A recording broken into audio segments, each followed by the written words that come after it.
Shalom, selamat pagi Bapak Ibu Saudara. Kita bersyukur kepada Tuhan pagi hari ini kembali kita bisa ada sebagaimana kita ada. Kita menikmati hari yang baru, semua karena anugerah dan kebaikan Tuhan. Bapak Ibu Saudara, kembali pagi hari ini kita mau merenungkan firman Tuhan bersama-sama sebelum kita melakukan segala aktivitas kita. Pada pagi hari ini kita akan merenungkan firman Tuhan tentang iman, ya, tentang iman. Ya, saya akan menceritakan suatu kisah nyata, ya, suatu kisah nyata. Di sini mungkin Bapak Ibu sudah pernah mendengar kisah tentang ini, ya. Sore ini pagi hari ini kita akan melihat kisah seorang anak yang bernama Thomas, ya. Pasti Bapak Ibu pernah mendengar cerita ini. Namanya adalah Thomas Alva Edison. Suatu kali Thomas ini mendapat surat dari ibu gurunya, dan ibu gurunya berkata kepada Thomas, "Thomas, minta tolong surat ini diberikan kepada ibu ya di rumah." Setelah Thomas sampai di rumah, surat ini diberikan kepada ibunya. Setelah ibunya membaca, mata ibu ini berkaca-kaca, ya. Ibu ini tidak berani berkata apa-apa karena di situ masih ada Thomas, ya. Lalu ibu ini berkata kepada Thomas, "Nak, kamu ini terlalu cerdas sehingga sekolah tidak punya guru untuk mengajar kamu." Dan pada akhirnya Thomas tidak lagi bersekolah, dan ibunya yang mengajari dia di rumah. Dengan tekun ibu ini mengajari Thomas, ya, mendidik Thomas di rumah. Singkat cerita, Thomas ini menjadi pemuda yang sangat pandai. Kita tahu Thomas ini adalah pemuda yang menemukan lampu listrik, ya, bola lampu. Pemuda ini yang menemukan bola lampu. Dan singkat cerita, setelah pemuda ini bertumbuh dengan sangat pandai, menjadi pemuda yang sangat pandai, setelah itu pada akhirnya ibunya Thomas ini meninggal. Pada waktu ibunya Thomas ini meninggal, dan Thomas ini menemukan surat ibu guru tersebut, dan Thomas membacanya. "Anak Anda mengalami gangguan belajar di sekolah, dan kami tidak bisa lagi menerimanya." Bapak Ibu Saudara, kita melihat sikap dari ibu Thomas ini. Ibu Thomas ini pada saat membaca surat dari ibu gurunya, ibu ini hanya tersenyum dan berkata, "Nak, kamu ini terlalu pinter, ya. Kamu ini terlalu pinter." Bapak Ibu Saudara, bukankah ini adalah sebuah iman? Saya katakan, bukankah ini sebuah iman dari seorang ibu kepada anaknya? Ya.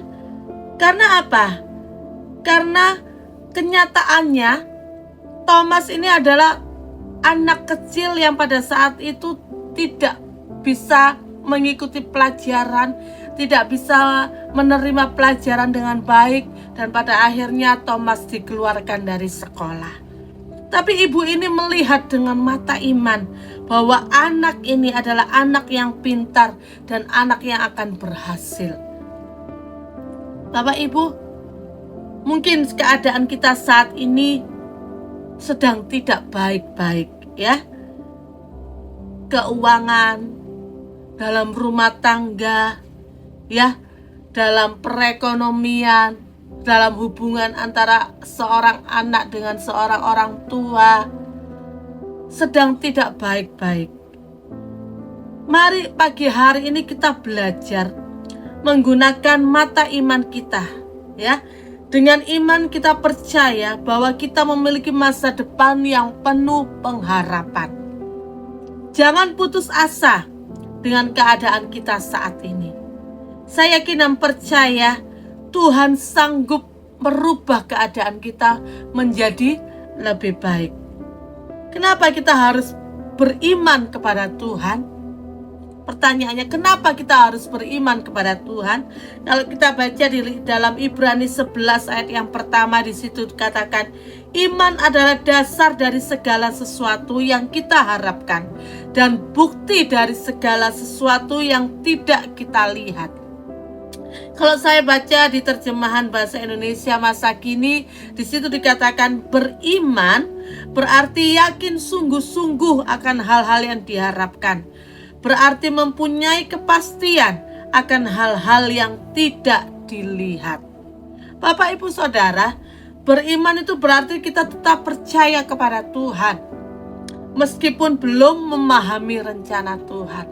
Mungkin kita sampai saat ini kita belum melihat pertolongan Tuhan, kita belum melihat jawaban Tuhan terjadi dalam setiap kehidupan kita.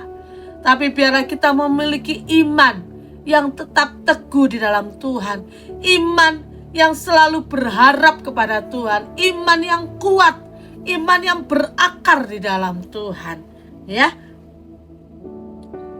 mungkin saat ini kita belum tahu rencana Tuhan, tetapi biarlah kita tetap memandang kepada Tuhan, bahwa rencana Tuhan itu tidak pernah gagal dalam setiap kehidupan kita. Kita melihat keadaan dunia saat ini sedang tidak baik-baik. Ya, perekonomian yang tidak baik. Ya, semua bahan makanan naik, bensin naik, dan itu membuat banyak orang menjadi cemas, membuat banyak orang menjadi khawatir.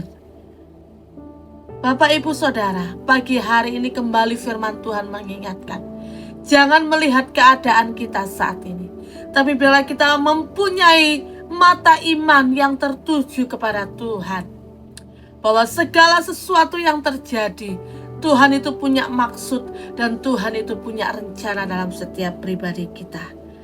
Kenapa iman itu penting? Yang pertama, iman adalah kunci utamanya. Kalau kita baca di dalam Lukas 18 ayat yang ke-8b, di situ dikatakan, akan tetapi jika Anak Manusia itu datang, adakah ia mendapati iman di bumi?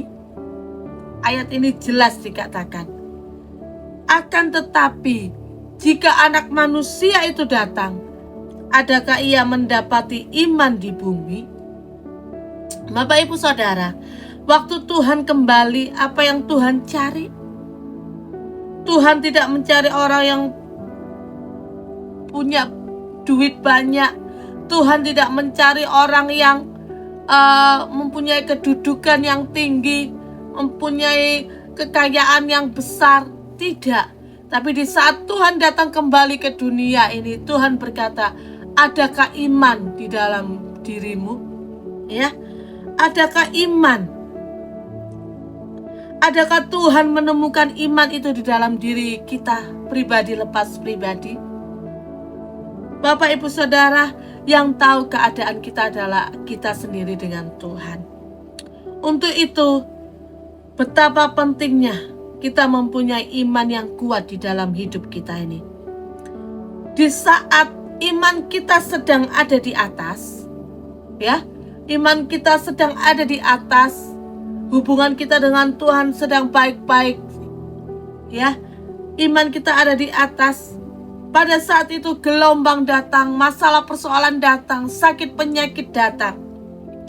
Kalau iman kita sedang di atas, kita tidak pernah goyah, ya, kita tidak pernah takut karena iman kita sedang di atas. Jangan sampai pada saat masalah persoalan, sakit penyakit, gelombang masalah itu datang menimpa hidup kita, iman kita lagi di bawah.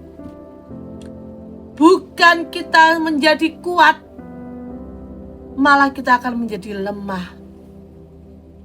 Malah kita akan mundur kepada Tuhan. Ya Bapak, Ibu, Saudara, biarlah kita tetap memiliki iman yang kuat di dalam Tuhan. Di dalam keluarga kita, di dalam keluarga besar kita, apakah masih ada iman di dalam hidup kita? Anak-anak kita, suami kita, istri kita, apakah masih ada iman yang percaya kepada Tuhan? Ya, mari Bapak Ibu Saudara, pagi hari ini kembali Tuhan bertanya kepada kita, adakah iman itu dalam setiap kehidupan kita? Lalu yang kedua, iman itu mampu mengusir ketakutan. Karena apa? Kenapa? Karena kita ini hidup di tengah-tengah dunia yang menawarkan ketakutan. Keadaan dunia membuat manusia takut, membuat manusia khawatir, membuat manusia cemas. Rasa-rasanya sudah tidak ada harapan. Tetapi kalau kita memiliki iman, iman itu bisa mengusir segala ketakutan. Kita baca di dalam 2 Timotius 1 ayat yang ke-7. Di situ dikatakan, sebab Allah memberikan kepada kita bukan roh ketakutan, melainkan roh yang membangkitkan kekuatan, kasih, dan ketertiban. Ya, waktu kita punya iman yang teguh di dalam Tuhan, apapun yang kita takutkan di muka bumi ini, semuanya tunduk kepada iman keberanian kita. Kenapa di situ dikatakan sebab Allah memberikan kepada kita bukan roh ketakutan, melainkan roh yang membangkitkan kekuatan, kasih, dan ketertiban.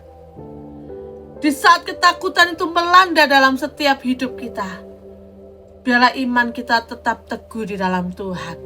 Karena di situ dikatakan iman itu membangkitkan kekuatan, kasih, dan ketertiban. Bapak Ibu Saudara, di saat ketakutan itu datang, biarlah kita mengingat bahwa kita masih punya Tuhan. Tuhan yang sanggup menolong hidup kita. Tuhan yang sanggup memulihkan keadaan kita.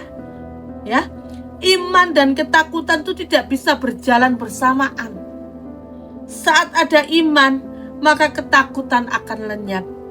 Saat ada ketakutan, maka iman kita akan melemah. Kita pilih mana?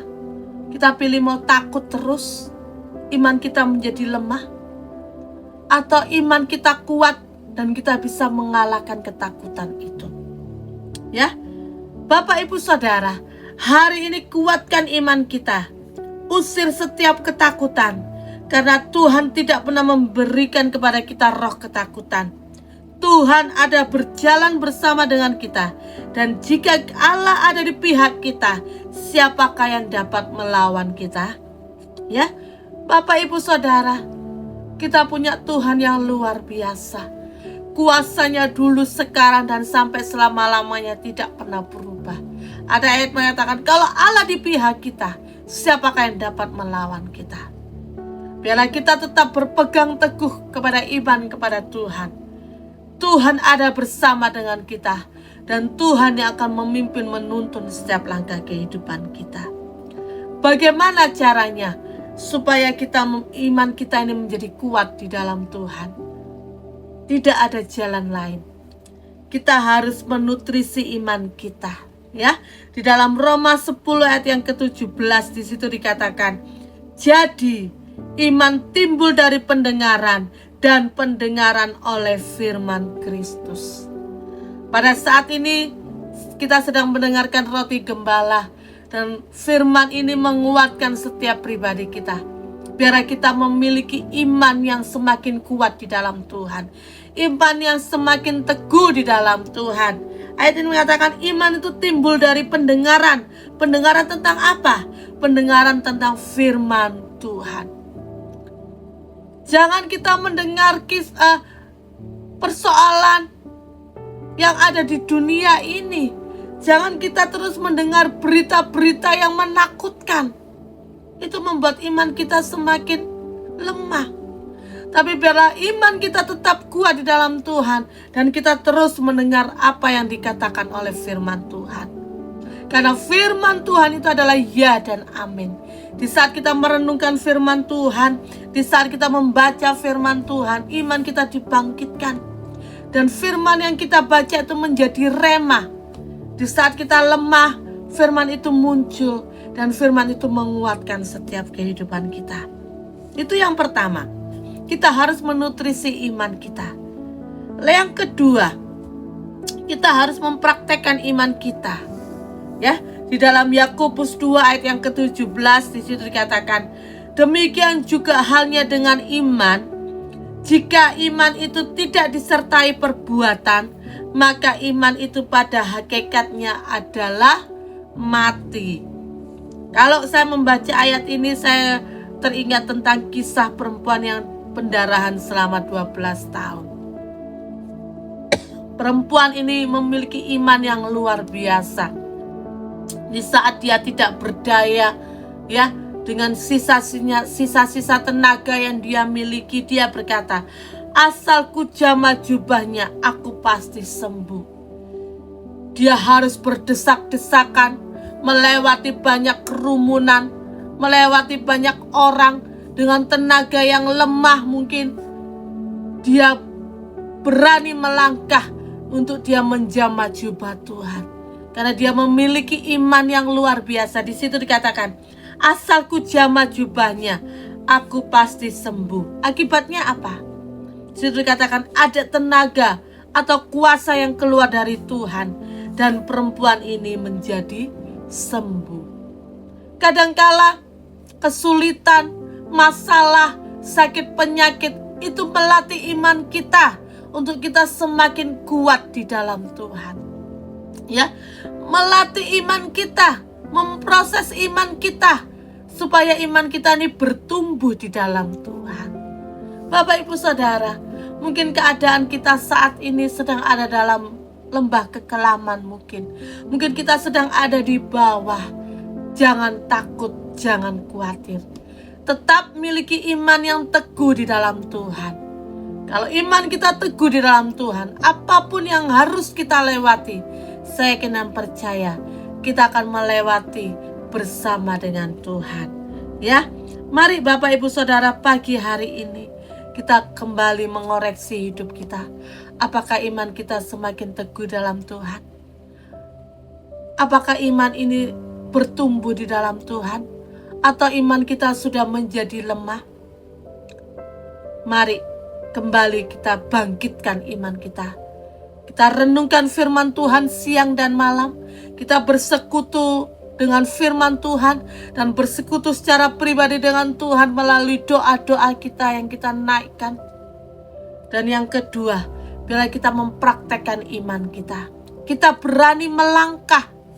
Ya, meskipun keadaan kita saat ini sedang tidak baik-baik saja, tapi jangan melihat keadaan kita, tapi bila kita tetap memandang kepada Tuhan, Tuhan yang mempunyai pengharapan, Tuhan yang sanggup menolong setiap kehidupan kita. Amin. Mari kita sama-sama berdoa. Kami bersyukur kepadamu Tuhan pagi hari ini. Kembali firman-Mu menguatkan kepada kami, untuk kami boleh memiliki iman yang teguh di dalam Tuhan. Iman yang hidup, iman yang kuat di dalam Tuhan. Biarlah di saat Tuhan datang yang kedua kalinya, Tuhan masih mendapati kami mempunyai iman yang kuat di dalam Engkau Tuhan. Terima kasih Bapa, terima kasih. Biarlah kami dalam hidup kami selalu merenungkan firman-Mu. Kami selalu mencari wajah-Mu. Dan biarlah kami mempraktekkan iman kami. Untuk kami berani melangkah bersama dengan-Mu Tuhan. Mari Roh Kudus, Tuhan yang memampukan setiap hidup kami. Terima kasih Bapa, terima kasih. Mari Tuhan memberkati seluruh jemaat-Mu yang mungkin akan melakukan segala aktivitas mereka sepanjang hari ini. Tuhan menjaga dan melindungi dimanapun jemaat-Mu berada. Terima kasih Bapa. Kami yakin dan percaya Tuhan ada bersama dengan kami. Di dalam nama Tuhan Yesus kami sudah berdoa. Haleluya. Amin. Selamat pagi, Tuhan Yesus memberkati.